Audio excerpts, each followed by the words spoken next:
नमस्कार, आप सभी का बहुत बहुत स्वागत है। नया घर बनाते समय ये 5 गलतियां मत करना, नहीं तो बाद में तोड़ फोड़ करके इन गलतियों को जब आप सुधारोगे तो आपका लाखों का नुकसान हो जाएगा। फर्स्ट पॉइंट की बात करें तो आपने नोटिस किया होगा कि घर बनाते समय लोग बड़े से बड़ा रूम बनवाते हैं, लेकिन उस रूम में स्टोरिंग की कोई जगह ही नहीं बनाते। जैसे कोई इस तरीके की अलमारी नहीं बनाएंगे जहाँ पर आप अपने घर के सारे कपड़े रख सको और छोटी मोटी जो भी वस्तुएं हैं इस अलमारी में आप रख सको। ऐसी कोई भी जगह बहुत सारे लोग घर बनाते समय नहीं बनवाते हैं, जिसका दुष्परिणाम ये होता है कि उनका पूरा घर एकदम से अव्यवस्थित रहता है। चीज़ें बिखरी पड़ी हैं, इधर 4 कपड़े पड़े हैं, उधर 2 कपड़े टंगे हैं, मतलब पूरा घर कम कपड़ों की दुकान ज़्यादा लगने लगता है। तो ऐसे में यदि आप चाहते हैं कि भाई आपका रूम पूरी तरह से व्यवस्थित रहे तो आपको रूम में कुछ इस तरीके से स्टोरिंग की एक जगह जरूर से जरूर बनवानी चाहिए। एक पूरी दीवार पर आप कुछ इस तरीके से एक अलमारी बनवा लेंगे तो उस रूम में जितनी भी छोटी मोटी वस्तुएं होंगी उस अलमारी में एडजस्ट हो जाएंगी और आपका रूम एकदम नीट एंड क्लीन, एकदम बढ़िया से लग्जरी लुक में तभी दिख पाएगा। अगर आप चाहते हो कि आपका रूम अच्छा दिखे तो रूम में जितनी वस्तुएं कम दिखेंगी उतना आपका रूम अच्छा दिखेगा।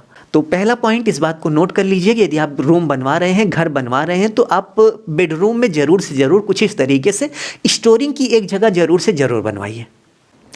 सेकेंड पॉइंट की बात करें तो इंडिया के 99% बाथरूम में कुछ इस तरीके से आप देख सकते हैं कि बाहर की दीवार में सीलन आने लगती है। तो आपको बाथरूम बनाने से पहले वाटर प्रूफिंग करानी है और वाटर प्रूफिंग के साथ साथ यदि आप वाटर प्रूफिंग नहीं करा पा रहे हो तो कुछ इस तरीके से बाथरूम की अंदर की दीवार में आपको टाइल्स लगा देना है। यदि आप टाइल्स लगा देंगे तो बाहर की दीवार में सीलन नहीं आएगी। आप कमेंट बॉक्स में कमेंट करके बताइए कि आपके बाथरूम के अगल बगल की दीवार में सीलन आ रही है या फिर नहीं। ठीक है, बताइएगा, देख के बताइएगा ज़रूर से ज़रूर, क्योंकि ये एक कॉमन प्रॉब्लम है और बस गलती यही होती है कि घर बनाने के बाद बाथरूम में 1-2 साल बाद टाइल्स लगेगी या फिर टाइल्स लगेगी ही नहीं या फिर उसकी वाटर प्रूफिंग नहीं की जाएगी।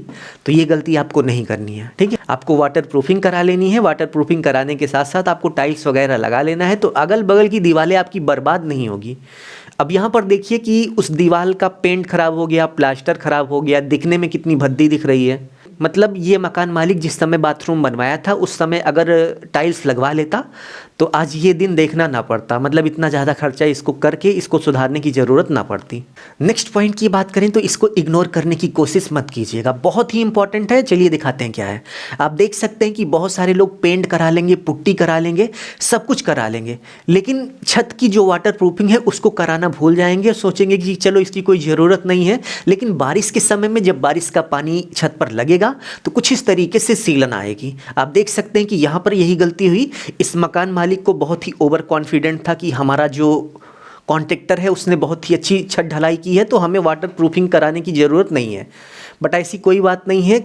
यदि आप छत की वाटर प्रूफिंग नहीं कराओगे तो चाहे जितनी अच्छी छत क्यों ना लदी हो।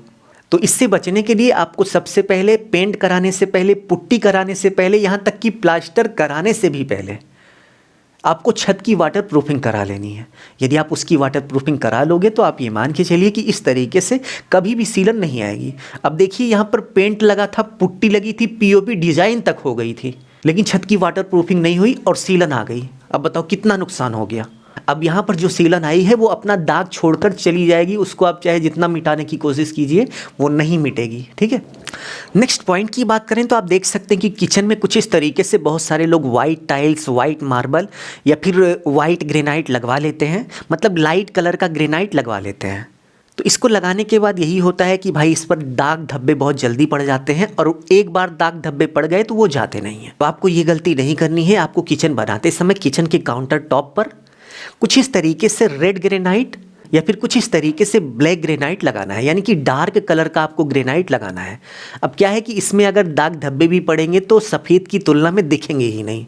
और यहाँ पर एक छोटा सा टिप्स हम आपको देना चाहेंगे कि वास्तु के अनुसार किचन में कभी भी ब्लैक ग्रेनाइट नहीं लगाना चाहिए। बहुत सारे लोग लगाते हैं लेकिन वास्तु के अनुसार नहीं लगाना चाहिए। इसलिए किचन में आप देख सकते हैं कि जिनको वास्तु की थोड़ी सी भी नॉलेज है, वास्तु को फॉलो करते हैं, वो किचन में कुछ इस तरीके से रोज रेड कलर का ग्रेनाइट लगवाते हैं। आप देख सकते हैं इसका चलन इस समय इसीलिए बढ़ा हुआ है कि जिसको वास्तु की नॉलेज है या फिर वास्तु को फॉलो करते हैं वो किचन में ब्लैक ग्रेनाइट नहीं लगवाते। नेक्स्ट पॉइंट की बात करें तो बालकनी, बाथरूम और टॉयलेट रूम में आपको कुछ इस तरीके से कभी भी वुड यानी कि लकड़ी की चौखट नहीं लगानी चाहिए। नहीं तो आप देख लीजिए कि इसी तरीके से दीमक पूरा का पूरा खा जाएगा, पूरे के पूरे चौखट में जो है सड़न पैदा हो जाएगी और आपका पूरा का पूरा दरवाज़ा ख़राब हो जाएगा और आपको फिर से खर्चा करके दूसरा दरवाज़ा लगाना पड़ेगा। तो बाथरूम वगैरह में आपको कुछ इस तरीके से एल्यूमिनियम कैबिनेट का जो डोर आता है यही लगाना चाहिए, क्योंकि एल्यूमिनियम पानी के संपर्क में आने से ख़राब नहीं होता और कैबिनेट भी जो है वाटरप्रूफ होती है, उसमें भी यदि पानी पड़ रहा है तो कोई दिक्कत नहीं आएगी। तो इसी तरीके की बहुत सारी चीज़ें हैं जिसका आपको ध्यान देना चाहिए, बट इस वीडियो में बस इतना ही। यदि आपको वीडियो अच्छा लगा तो प्लीज़ लाइक करके अपने दोस्तों में शेयर कर दीजिए। अपना ख्याल रखिए और अपने मम्मी पापा का अपने से भी ज़्यादा ख्याल रखिए। इसी भाव के साथ आप सभी से विदा लेते हैं। धन्यवाद।